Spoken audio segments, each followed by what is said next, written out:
practices.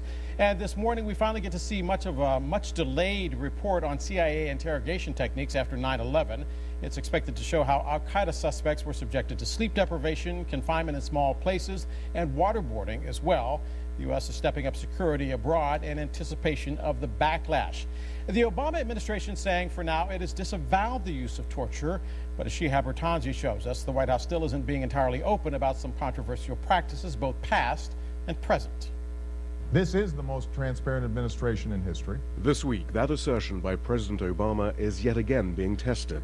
First, there's the Senate Intelligence Committee's report into the U.S.'s use of torture after 9/11. I have grave concerns that the CIA's search may well have violated the separation of powers principles embodied in the United States Constitution. That's the head of the Senate committee complaining about the CIA spying on its staffers as it poured over 6 million pages of classified documents to compile the report. President Obama's CIA director, John Brennan, had eventually to apologize after initially denying the charge. But the CIA has spent months attempting to black out as many pages as it can. The conclusions, though, have already been leaked. Not only was torture not effective in gathering intelligence, the CIA misled the government and Congress on its effectiveness and its brutality. Though the president insists he wants the report released, his Secretary of State called the Senate committee's chairwoman to ask her to reconsider the timing of its release, with widespread anonymous briefing underway from Obama's intelligence officials that publication may lead to violence overseas. If some bad actors around the world decide to use this information, really it's because we engaged in torture in the first place and not because we made a decision to allow the American people and the rest of the world to have a full understanding.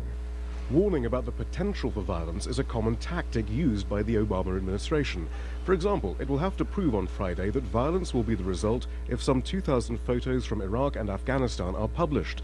Some are said to show abuses far worse than those from Abu Ghraib, and put to rest the idea that torture was the result of a few bad apples. This was a systematic, policy that was established from the very highest levels of government. Potential international outrage is also being cited as a reason not to release 11 hours of recordings of a Guantanamo prisoner being violently removed from his cell and force-fed to prevent his hunger strike.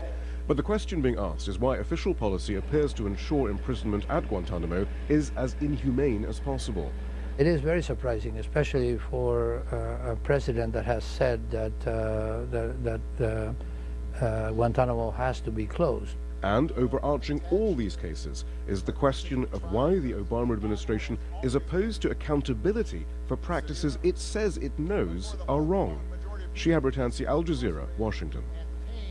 We are joined now by former Guantanamo Bay prisoner Muazzam Begg, who wrote a memoir about his experience. It's called Enemy Combatant. Mr. Begg, thank you so much for your time. So you were detained in Bagram in Afghanistan, then in Guantanamo Bay for 3 years. What did you experience?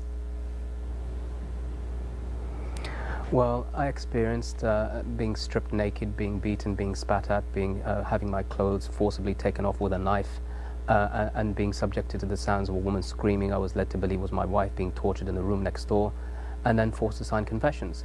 So essentially I know that torture was going on, particularly in Bagram, where I saw a detainee with his hands tied above his head to the top of the cage, with a hood placed over it, being punched and kicked repeatedly to the point that he was killed. And the United States have accepted that this was an unlawful homicide. This was just a snapshot as to some of the sorts of processes and procedures that were taking place, but there were also psychological effects of torture, which are both banned, psychological and physical effects under the United Nations Conventions Against Torture, which continued, I think, even to this day.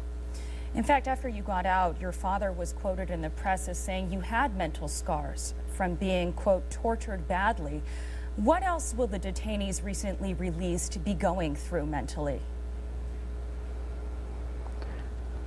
Well, it's been such a long time. I almost feel unqualified to answer on this question, because I was there for 3 years, they've been there for 13 years. I know that one of the men, for example, who's a Syrian who's been sent to resettled to Uruguay, last saw his son at the age of 3 years old. He He died, the same son died last year when he was evacuating from Syria at the age of 16. So these are types of scars that you can't, how are you going to fix these? How are you going to reconnect with your family? How are you going to be reintegrated with people that you essentially don't know, that your captors, your jailers, your interrogators probably know you better than your own family knows you? So these sorts of scars can never be healed. What is your reaction to the report, the CIA report that is to be released in a few hours?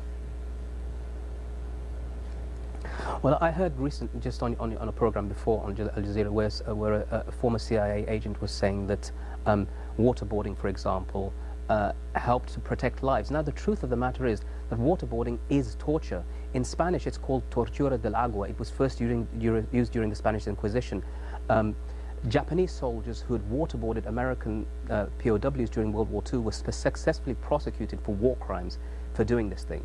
And yet, somehow, the Bush administration tried to say that unless it's actually severe physical impairment, that's either organ failure or death, then it's not torture.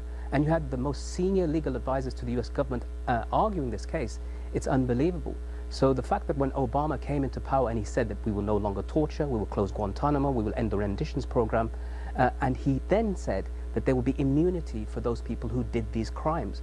Now, you can't imagine that the president of the most powerful country in the world could ever say this about any other crime, that we will offer immunity for people who are carrying out torture. And just to remember this point, it's extremely important. When I was held in Bagram and interrogated by the CIA, they said, if I don't cooperate, I'll be sent either to Egypt or to Syria, where torture was outsourced. And I know that a man called Ibn al-Sheikh al-Libi was sent from Bagram, where I was held, to Egypt, and where he gave a confession, this is a crucial confession, that he was working with Saddam Hussein on obtaining weapons of mass destruction. Colin Powell used that statement, that false tortured statement, which was delivered to the United Nations to argue for a case of war in Iraq. It was found that that statement was wrong, it was false. Ibn al-Sheikh of Libya was sent to Egypt, where he turned up dead in his cell in 2008. So essentially, it was as a result of torture that we invaded Iraq. As a result of torture, Al-Qaeda rose in Iraq, and essentially what you're saying is that in some cases you've got ISIS there. Yeah, and what you're saying is that in some cases the information was simply wrong. I want to get back to your case, Mr. Begg. When you were detained in 2002, the Pentagon said you were an Al-Qaeda recruiter. Charges were never brought. You were released at the request of the British government from Guantanamo. But do you feel like you were ever completely cleared? It's difficult to know what cleared means, because you're in this limbo state, this other surreal world where you're not charged, where you're not prosecuted, where there's no legal system, where it's it's completely away from any norms of legal practice, so that you couldn't have a Guantanamo-style situation anywhere else in the world except Guantanamo. So the U.S. Civil Code doesn't apply there, the U.S. Military Code of Justice doesn't apply there, and even according to the Guantanamo Military Commission's process, which has a very low standard of evidence, I wasn't never charged and I was never designated for trial by military commission, and that's the majority of the people that have been held there. So you don't understand what that means. You don't understand what innocence or guilt means there, because and yet, they don't apply. To that point, you were arrested recently for participating in a Syrian training camp. You were arrested under UK law.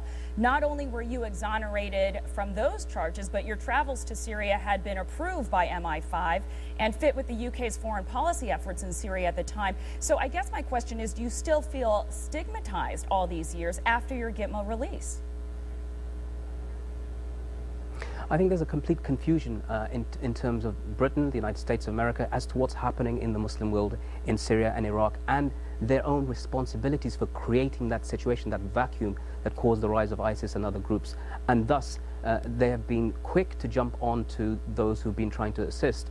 On the one hand, when I went to Syria, it's true that I went there to investigate MI5's involvement in complicity in torture, in sending people to the Bashar al-Assad regime or to the regime of Libya where I had gone previously. So it's really important to recognize that what's going on there, the quagmire that's been created, Britain and America have a big hand in it. And what I was trying to do was to uncover some of those links, those insidious links between these various governments that Britain and America have worked with. They have been involved in the renditions program all around the world, from Thailand, where Abu Zubaydah was waterboarded over 88 times, right across to Morocco, where Binyam Mohammed was tortured with a razor blade taken to his extremities, all in the name of so-called national security and protecting civilians. Muazzam Begg, sir, thank you for your time this morning. Del.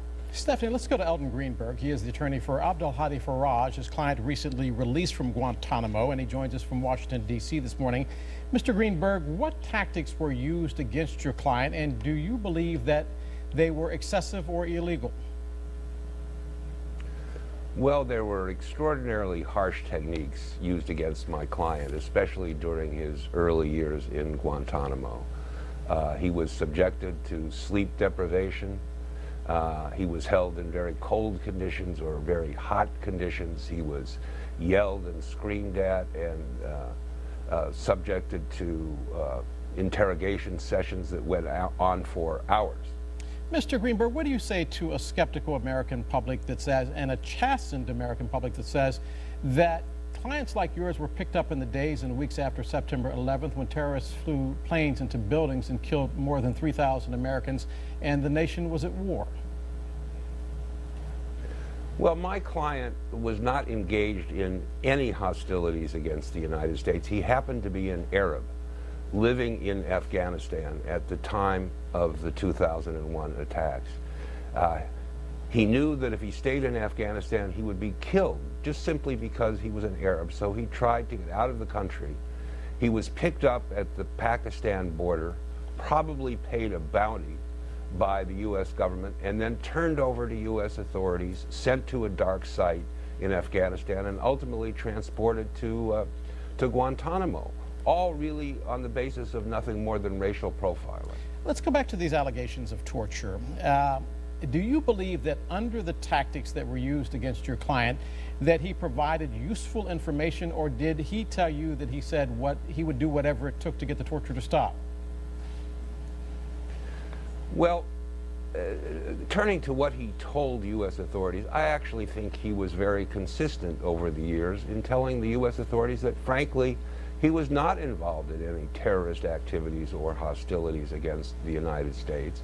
He repeatedly told them that. That did not stop the interrogations, nonetheless, and they continued endlessly over a period of years. But does that not make sense?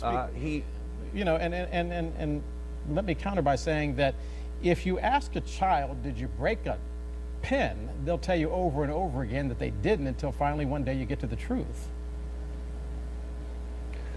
Well, I think my client consistently maintained what was the truth, simply that he was not involved in these activities, and he had nothing of value to tell the U.S. authorities. Eldon Greenberg, we thank you very much for being with us this morning, joining us from Washington, D.C.